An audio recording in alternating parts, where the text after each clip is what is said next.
नमस्कार, जनता टीवी देख रहे हैं आप। आपके साथ मैं हूं अंजलि भंडारी और रुक करेंगे देवभूमि उत्तराखंड की खबरों की ओर। मुख्यमंत्री पुष्कर सिंह धामी ने मुख्यमंत्री आवास में उच्च स्तरीय बैठक की और बैठक के दौरान प्रदेश में निर्माण और नवनिर्माण कार्यों में तेजी लाए जाने के निर्देश दिए। उन्होंने कहा कि अब मानसून अवधि पूरी हो चुकी है, ऐसे में सभी विभाग धरातल पर कार्यों में तेजी लाए। साथ ही कहा कि सड़क निर्माण और मरम्मत कार्यों में किसी भी प्रकार की लापरवाही बर्दाश्त नहीं की जाएगी।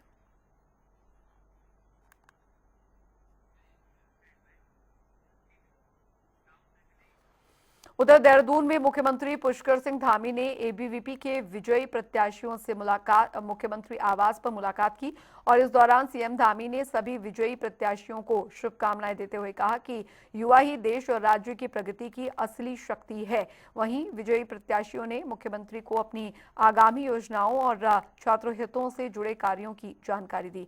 सीएम धामी ने उन्हें मार्गदर्शन और सहयोग देने का आश्वासन दिया और कहा कि सरकार युवाओं के उज्जवल भविष्य के लिए प्रतिबद्ध है।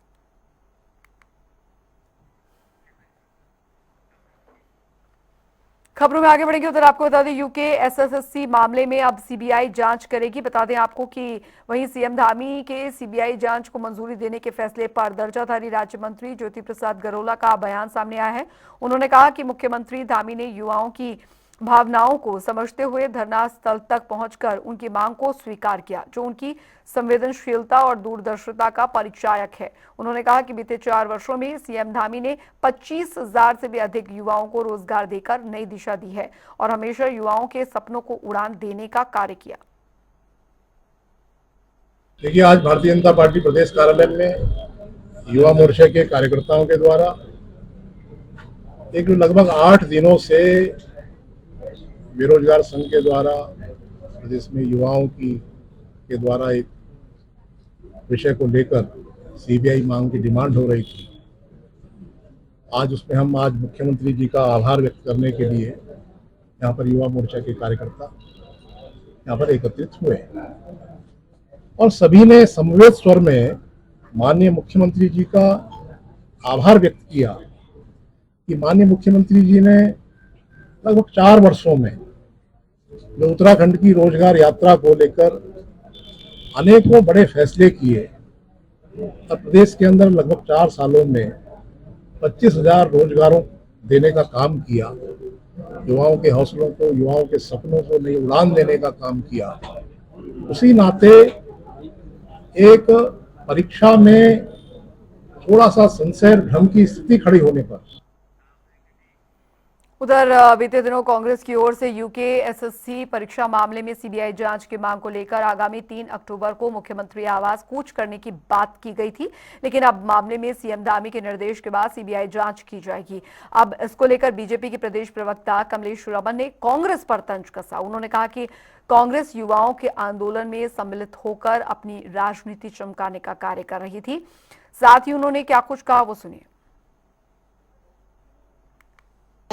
बेगानी शादी में अब्दुल्ला दीवाना युवाओं के मंच पर जाकर के जिस तरीके से कांग्रेस अपनी राजनीति करने की कोशिश कर रही थी और 3 तारीख का जो उन्होंने आह्वान किया था कि युवाओं के पक्ष में हम मुख्यमंत्री आवास का घेराव करेंगे, मुझे लगता है कि वो सारे मुद्दे अब गौण हो चुके हैं। माननीय मुख्यमंत्री जी ने युवाओं के बीच में जाकर के उनकी उन मांगों को माना है जिनके लिए युवा धरने पर बैठे थे। पर कांग्रेस की ये दोगली राजनीति, दोहरी राजनीति आप देख सकते हैं कि किस तरीके से युवाओं के कंधे पे बंदूक रख के वो 2027 का सपना देख रहे थे। तो मुझे लगता है कि ये कांग्रेस का ये सपना पूरा नहीं होगा और इस वक्त उनका ये धरना प्रदर्शन करना बेमानी सा होगा।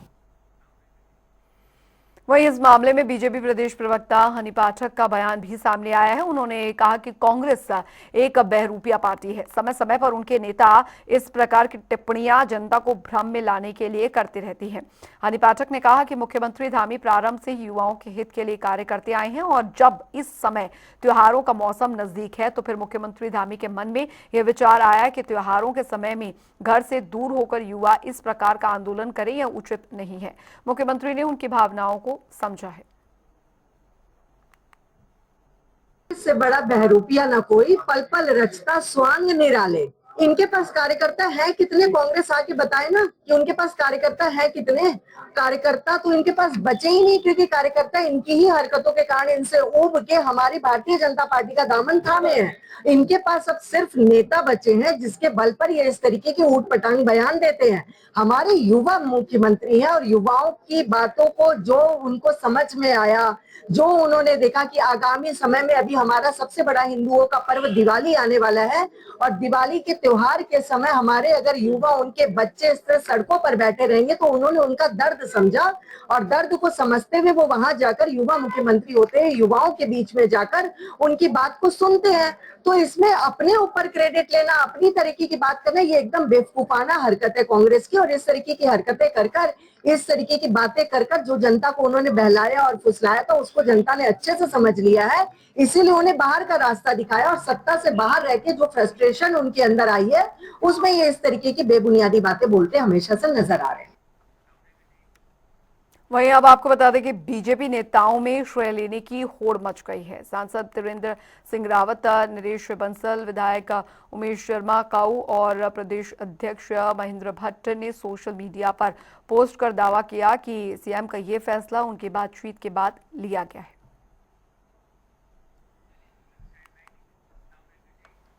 तो वहीं आपको बता दें कि पूर्व सीएम हरीश रावत ने बड़ा बयान देकर नया मोड़ ला दिया है। उन्होंने कहा कि मध्यस्थता कराने वाला और बीजेपी का तारणहार जल्द सामने आएगा और 2 से 4 दिन में खुलासा होगा। एक जगह और जश्न मनाना है, जो मध्यस्थ बने थे वहां अलग जश्न मनाना है। अब भाजपा के कई चेहरे हैं, तो उन चेहरों में अब से लेने की होड़ लग रही है। देखते हैं कौन चेहरा से ले जाता है क्या। और से तो तब है जब वास्तव में कोई जमीन पर कुछ आए। अभी तो जमीन पर कुछ है नहीं। हाँ, कुछ लोग ये समझ रहे थे कि आंदोलन आगे बढ़ेगा तो हांडी फूट जाएगी, तो हांडी फूटी नहीं। अभी हांडी फूटना कुछ दिन टल गया, तो जो ये देख रहे थे कि हांडी फूटेगी तो उनमें थोड़ा निराशा होगी। वहीं आपको बता दें दूसरी ओर बीजेपी खेमे में जश्न का माहौल है। सांसद त्रिवेंद्र सिंह रावत ने लेकर प्रदेश मुख्यालय तक जश्न मनाया गया। इस दौरान बीजेपी प्रदेश महामंत्री दीप्ति रावत भारद्वाज ने कहा कि सभी नेताओं के अनुरोध पर सीएम ने फैसला लिया। कार्यकर्ता के कहने पे प्रत्येक, मैं कहूंगी कि हमारे विधायक हैं, हमारे प्रदेश के अध्यक्ष हैं, हमारे सांसद हैं, सभी ने मुख्यमंत्री जी से रिक्वेस्ट करी। साथ के साथ जो युवाओं ने करी वो करी, तो उनके कहने पर मुख्यमंत्री जी ने उस बात का संज्ञान लिया और वो काम किया। उसके लिए उनके लिए बहुत बहुत साधुवाद। सभी लोग उनका धन्यवाद करना चाहते हैं। बीते एक सप्ताह से धरने पर बैठे बेरोजगार युवाओं के बीच मुख्यमंत्री पुष्कर सिंह धामी पहुंचे और पेपर लीक मामले को लेकर सीबीआई जांच की संस्तुति कर दी, जिसके बाद भारतीय जनता पार्टी के कई नेताओं में इसको का श्रेय लेने की होड़ मची हुई है। राज्यसभा सांसद नरेश बंसल ने पोस्ट डाली। पूर्व मुख्यमंत्री और भाजपा के सांसद त्रिवेंद्र सिंह रावत के यहाँ जश्न मना। भाजपा प्रदेश अध्यक्ष का भी इसको लेकर बयान आया। तो इस तरीके से होड़ सी मची हुई है श्रेय लेने की।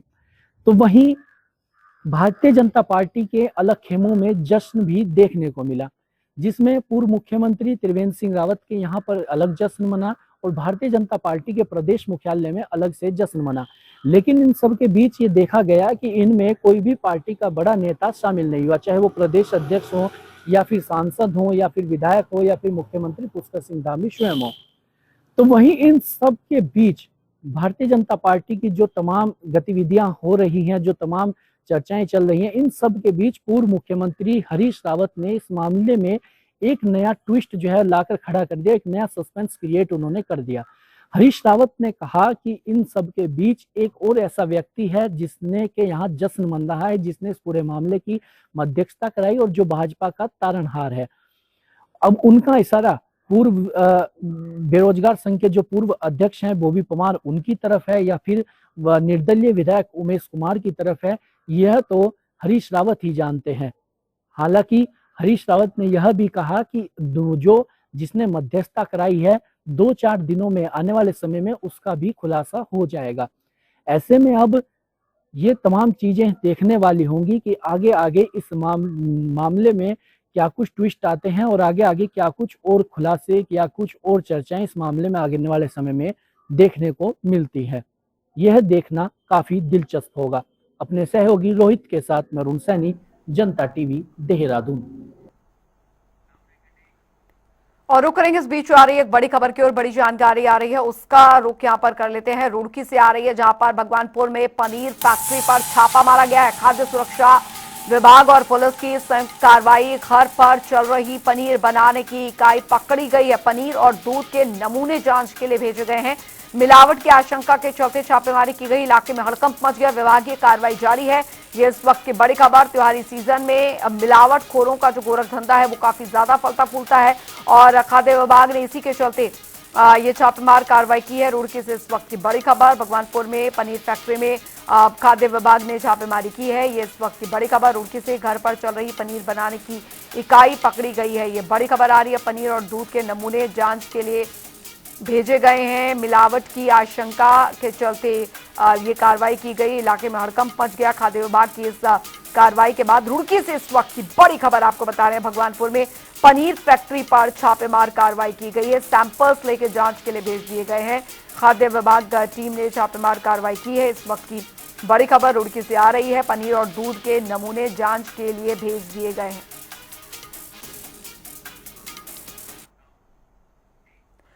उधर उत्तरकाशी में जिला सैनिक कल्याण एवं पुनर्वास के तत्वाधान में दरअसल शहीद सम्मान यात्रा 2.0 का आयोजन किया गया, जिसमें अपर जिलाधिकारी मुक्ता मिश्र ने 20 एनसीसी कैडेट्स और अन्य भूतपूर्व सैनिकों की उपस्थिति में यात्रा का फ्लैग ऑफ किया। और इस दौरान जिला सैनिक कल्याण अधिकारी Mahavir Rana, retired major RS Jamnal उपस्थित रहे। और इस अवसर पर जिलाधिकारी अपर जिलाधिकारी मुक्ता मिश्रा ने कहा कि हमारे शहीदों का बलिदान अमूल्य है।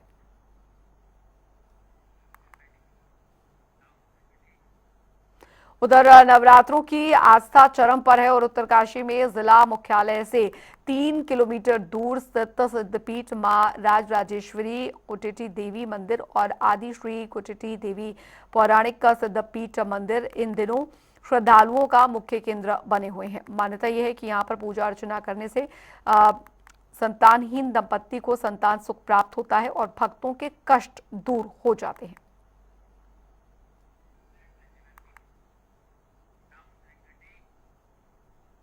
उधर हरिद्वार में नवमी और दशहरे को लेकर प्रशासन ने सुरक्षा और व्यवस्थाओं को पुख्ता किया है। प्रमुख मंदिरों में भीड़ नियंत्रण के लिए पुलिस बल तैनात किया गया है। बता दें आपको कि डीएम मयूर दीक्षित ने बताया कि मंदिरों में साफ सफाई और सुरक्षा सुनिश्चित करने के लिए सेक्टर ऑफिसर्स ड्यूटी पर रहेंगे और 2 से 3 घंटे में रिपोर्ट देंगे। वहीं एसपी सिटी पंकज गेरोला ने बताया कि मनसा देवी और चंडी देवी मंदिरों में आउटपोस्ट स्थापित कर पुलिस की निगरानी कड़ी कर दी गई है। सीजन चल रहा है, जो नवमी दशहरा आदि सभी त्योहार हैं, तो इसको लेकर जो हमारे मुख्य स्थल हैं जहाँ पर हमारे श्रद्धालु जाते हैं, हमारे मुख्य मंदिर हैं, घाट हैं, सभी जगह हमने सेक्टर ऑफिसर्स की तैनाती की गई, पुलिस फोर्स की तैनाती की गई है, जो लगातार 2 से 3 घंटे में कंट्रोल रूम को अपडेट कर रहे हैं क्राउड मैनेजमेंट को लेकर और साथ ही साफ सफाई को लेकर।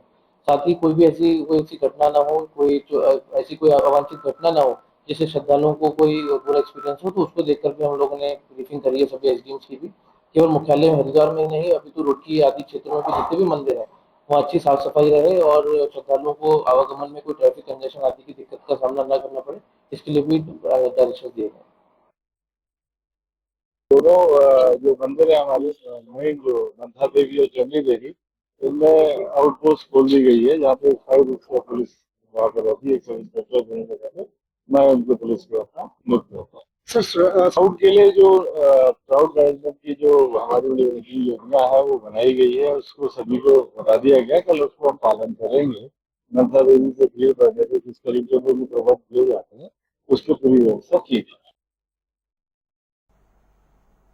उधर आपको बता दें कि हल्द्वानी में जवाहर ज्योति दम्बाडूंगा के निवासियों के लिए मालिकाना हक की उम्मीदें तेज हो गई हैं। क्षेत्र में जमीन सीमांकन की प्रक्रिया शुरू हो गई है और पहला पिलर लगा दिया गया है। एसडीएम हल्द्वानी के निर्देश पर सर्वे टीम और बंदोबस्त कार्मिकों ने दरअसल फिक्स्ड पॉइंट चिन्हित कर सर्वे पिलर स्थापित किए। बता दें कि ड्रोन, डीजीपीएस और आरओआर तकनीक से 3 वार्डों के करीब 40,000 लोगों के लिए ये सर्वे होगा और सरकार का ये कदम निवासियों को कानूनी हक और योजनाओं का लाभ दिलाने में मदद करेगा।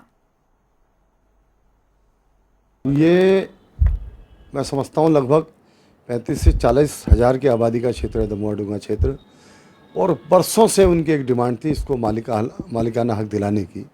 मैं माननीय धामी जी का धन्यवाद करता हूँ, भारतीय जनता पार्टी के इस प्रदेश के मुखिया का, कि उन्होंने हमारी डिमांड पर, हमारी मांग पर, हमारी सब बातों को सुना और धैर्य से उसमें काम भी किया है और राजस्व गाँव उसको घोषित कर दिया। अब 28 तारीख से पूरे प्रशासन के साथ मैं भी वहाँ पर मौजूद था और राजस्व और फॉरेस्ट जो क्षेत्र है उन दोनों की सीमांकन का काम प्रारंभ हो गया है। और मैं समझता हूँ कि वहाँ के क्षेत्र के लोगों को बधाई भी देता हूँ कि शीघ्र ही, मैं समझता हूँ बहुत अति शीघ्र ही हम मालिकाना हक सभी लोगों को देने जा रहे हैं। माननीय मुख्यमंत्री जी के निर्देशों के क्रम में जिलाधिकारी महोदय द्वारा नवरात्रों के में ही आपका जवाहर ज्योति दमोह-डुंगा का सर्वे प्रारंभ करने के निर्देश दिए गए थे, जिसके क्रम में राजस्व विभाग की टीम के द्वारा उसमें पिलरबंदी प्रारंभ कर दी गई है। जो जवाहर ज्योति दमोह-डुंगा का जो 525 हेक्टेयर की भूमि है उसकी जो बाउंड्री है उसको भी फिक्स किया जा रहा है। साथ साथ उसको डीजीपीएस रेफरेंस पॉइंट भी लिए जा रहे हैं ताकि उसको डीजीपीएस सर्वे भी किया जा सके। साथ साथ उसमें फिर जब हमारी एक बार बाउंड्री पूरी फिक्स हो जाएगी उसके बाद फिर अंदर के कब्जों का भी सर्वे प्रारंभ कर देंगे। कितना समय इसमें तकरीबन लगेगा? अभी हमारे जिलाधिकारी महोदय द्वारा कुछ अनुभवी 4 सर्वे कानूनों की डिमांड भी की गई है।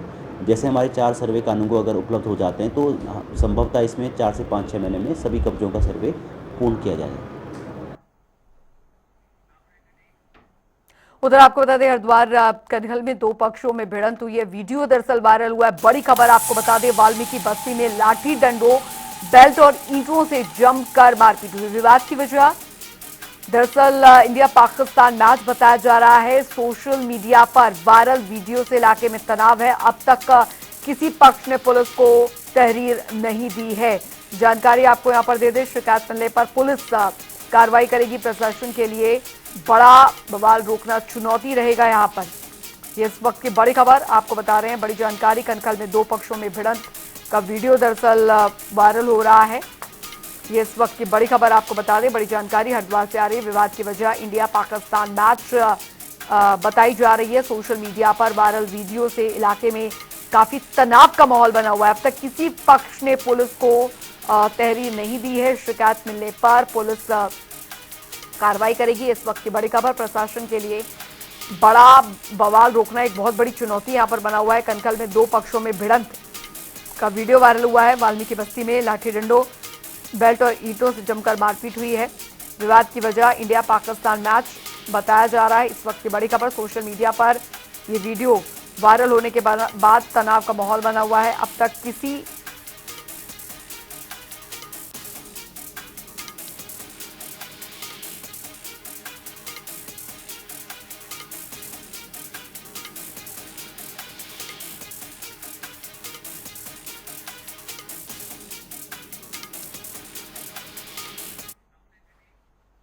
उधर आपको बता दें, रुड़की में हाथी की संदिग्ध मौत, बुग्गावाला क्षेत्र के खेत में मिला शव। बता दें आपको बड़ी जानकारी आ रही है। ग्रामीणों में दहशत का माहौल बना हुआ है। शुरुआती जांच में चोट के निशान नहीं मिले हैं, तो 2 दिन में दूसरी घटना है ये। वन्य जीव सुरक्षा पर सवाल उठ रहे हैं। वन विभाग ने शव पोस्टमार्टम के लिए भेजा। अवैध गतिविधि पर सख्त कार्रवाई होगी, वन क्षेत्राधिकारी ने कहा है। ये इस वक्त की बड़ी खबर आपको बता दें। तो हरिद्वार के मंगलौर के तो बड़ी खबर रुड़की से आ रही है। अवैध गतिविधि पर होगी सख्त कार्रवाई, वन क्षेत्राधिकारी ने कहा है कि अवैध कार्रवाई। रुड़की में हाथी की संदिग्ध मौत के बाद अब ये मामला गर्मा गया है। बुग्गावाला क्षेत्र में शव मिला है। ग्रामीणों में दहशत का माहौल बना हुआ है। ग्रामीणों में दहशत है। शुरुआती जांच में चोट के निशान नहीं मिले हैं। बता दें आपको, ये इस वक्त की बड़ी खबर, 2 दिन में दूसरी घटना है।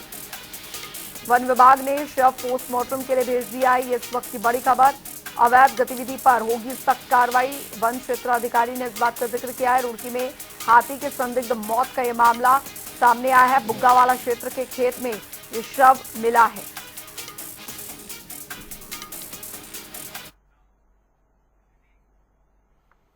उधर हरिद्वार के मंगलौर के नारसन में पूर्व कैबिनेट मंत्री करतार सिंह भडाना के कार्यालय में जीएसटी पर संगोष्ठी का आयोजन हुआ और इस दौरान मुख्य अतिथि राज्यसभा सांसद कल्पना सैनी ने कहा कि पीएम मोदी की ओर से जीएसटी कम करने से आमजन को राहत मिली है। वहीं जीएसटी बचत उत्सव जैसे कार्यक्रम व्यापारियों को जागरूक करने का माध्यम है। तो वहीं बीजेपी नेता करतार सिंह भडाना ने कहा कि मोदी धामी सरकार व्यापारी वर्ग की समृद्धि और औद्योगिक विकास के लिए समर्पित है।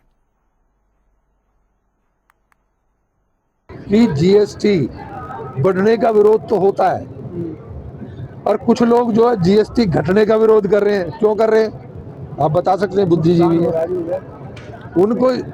उनको ये नुकसान हो रहा है कि पहले वो 28% की खाते थे, अब वो 18 की रह गई। नहीं, जीएसटी सरकार को जाती थी, 28% की जीएसटी जाती थी, लेकिन जब अब मोदी जी ने देखा कि भाई देश के लिए और क्या करना चाहिए तो ये करना कम करना जरूरी था।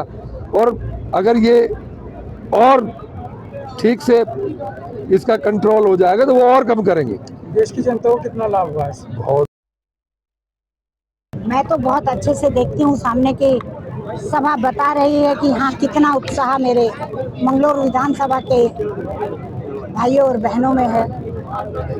जीएसटी से तो 140 का 140 करोड़ भारतवासी प्रसन्न है और उत्सव मना रहा है, क्योंकि हमारी जो इस तरह नशे से जुड़ी चीजें हैं, लग्जरी से जुड़ी चीजें हैं, उन पर जीएसटी बढ़ेगा। इसके बावजूद भी वो इसलिए खुश हैं। मैं तो दुकान बाजार में गई हूँ, तुर्की का बाजार किया है मैंने दुकानदारों के। उनका कहना बस इतना है कि ये प्रभावित तो हम भी हो गए, घर में राशन तो हमारे भी आता था, मेडिकल की छूट मिली है दवाइयों पर, आयुष्मान योजना है, आज बहुत आसान हो गया है बीमारी से लड़ना, ये सुविधा तो हमें भी मिली है। उधर आपको बता दें हरिद्वार के कनखल क्षेत्र के दयाल एन्क्लेव में दरअसल सनसनीखेज वारदात हुई है, जहां पर गोली लगने से एक युवक की मौत हो गई। घायल युवक को उसके साथी अस्पताल लेकर पहुंचे, लेकिन इलाज शुरू होने से पहले ही उसे मृत घोषित कर दिया गया। अस्पताल पहुंचते ही सभी साथी मौके से फरार हो गए। पहुंचे और मामले की जानकारी ली। पुलिस अब फरार साथियों की तलाश में सीसीटीवी फुटेज खंगाल रही है। उसको एक मेमो जो हॉस्पिटल से प्राप्त हुआ था, उसमें ये बताया गया कि एक युवक जिसकी उम्र 18 साल है, सुमित चौधरी, जो कनखल क्षेत्र का रहने वाला है, उसको उसी के साथ ही कुछ लोग यहाँ आके एडमिट करा के गए हैं। ये जो लड़का है वो यहाँ पर ब्रॉड डेड पाया गया है। अभी क्योंकि जो इनके साथी थे वो यहाँ से इसको एडमिट करके फ़रार हो चुके हैं, अभी यहाँ पर नहीं थे। पुलिस उन्हीं की अभी तलाश कर रही है, उनसे पूछताछ के बाद ही आगे की स्थितियाँ और क्लियर हो पाएंगी। इस बीच हम लोगों ने इनके परिजनों से संपर्क किया है और उनसे भी जो प्रारंभिक जानकारी है वो ली जा रही है। जो भी इसमें विवेचना में, जो भी इसमें पूछताछ में निकलेगा। चलिए इसी के साथ देवभूमि उत्तराखंड की खबरों में अभी के लिए फिलहाल इतना ही। वक्त एक छोटे से ब्रेक का।